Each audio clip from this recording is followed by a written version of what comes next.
Alors, PPCM, PGCD, en notant les diviseurs. Donc, rappelez-vous, on avait deux façons de trouver les PPCM et les PGCD. On pouvait soit le faire en facteur premier, comme la vidéo précédente, ou alors chercher les diviseurs de 60. Donc, rappelez-vous, pour les diviseurs, 60 se divise par 1, oui, et je mets 60 au bout de ma ligne. Alors, je cherchais après, est-ce que ça se divise par 2? Oui.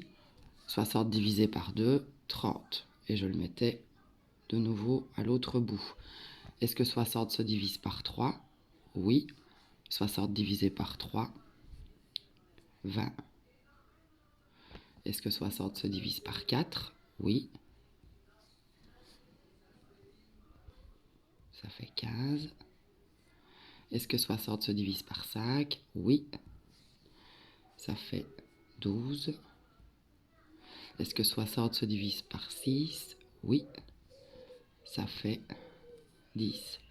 Alors, c'est vrai qu'il me reste un espace ici. Je devais regarder si ça se divisait par 7. Ben non, ça ne se divise pas par 8 ni par 9. Et donc, j'arrivais à 10. Donc ça, ce sont les diviseurs de 60. OK? Alors après, je cherchais les diviseurs de 72. Est-ce que 72 se divise par 1? Oui, ça fait 72. Est-ce que ça se divise par 2? Oui, ça fait 36. Est-ce que ça se divise par 3? Bah, si je ne le sais pas, je fais 7 plus 2, 9. 9 est dans la table par 3, donc oui. Alors, 72 divisé par 3, ça fait 24. Comment est-ce que je le sais? Bah, dans 72, j'ai 60 et j'ai 12. 60 divisé par 3, ça fait 20. Et 12 divisé par 3, ça fait 4. 20 plus 4, 24. Est-ce que ça se divise par 4? Alors, dans 72, j'ai 40 et j'ai 32. Tous les deux sont dans la table par 4, donc oui. 40 divisé par 2, 10. 32 divisé par 2, 18. Ça ne peut pas se diviser par 5, puisque pour se diviser par 5, il faudrait que ça se termine par 0 ou par 5. Par 6, bah oui, j'ai 60 et j'ai 12. 60 divisé par 6, ça fait 10. 12 divisé par 6, ça fait 2. 10 plus 2, 12. Est-ce que ça se divise par 8? Bah oui, hein. 5 et 4. Et de toute façon, 72 dans la table par 8, ça fait 9. Donc là, j'ai tous les diviseurs de 72. Alors, PGCD, plus grand commun diviseur. Ceux qui sont communs, 1, 2, 3, 4, 6, 12, et puis c'est tout. Hein, voyez. Et le plus grand, c'est donc 12. Donc le PGCD de 60 et 72, c'est 12.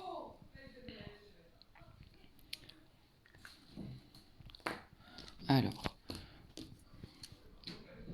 on va faire la même chose avec 150.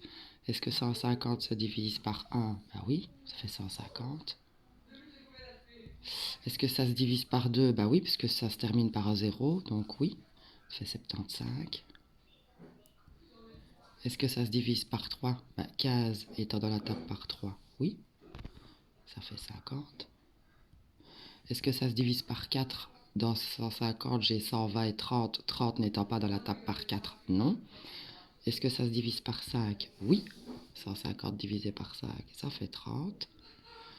Est-ce que ça se divise par 6? 120 est dans la table.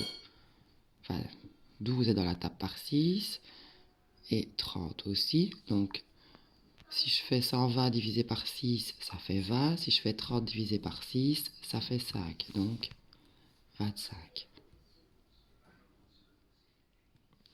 Est-ce que ça se divise par 7? Non. 140 et 10. 140, oui, mais 10, non. Est-ce que ça se divise par 8? Non plus. Est-ce que ça se divise par 9? Bah oui. Alors, je vais vous montrer. J'ai 90. Et qu'est-ce que je raconte, moi? Non, ça se divise pas par 9. N'importe quoi. Je fais vraiment de conneries, hein. Pardon, je fais des bêtises. Alors, est-ce que ça se divise par 10? Bah oui. 10. et 15. Est-ce que ça se divise par 12?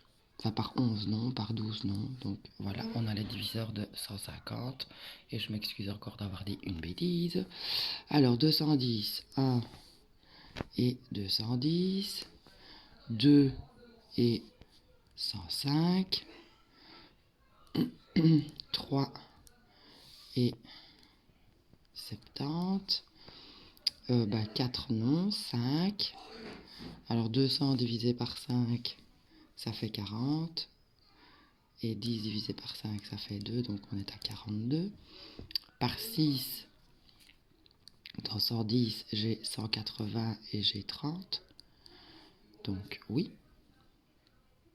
180, ça fait 30. Et 30, ça fait 35.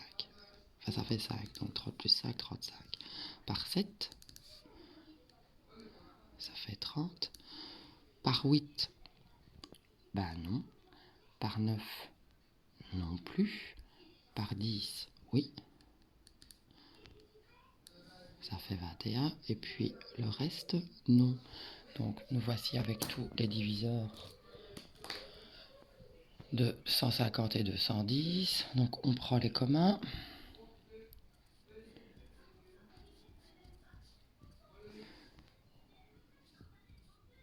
Voilà, et le plus grand, c'est 30.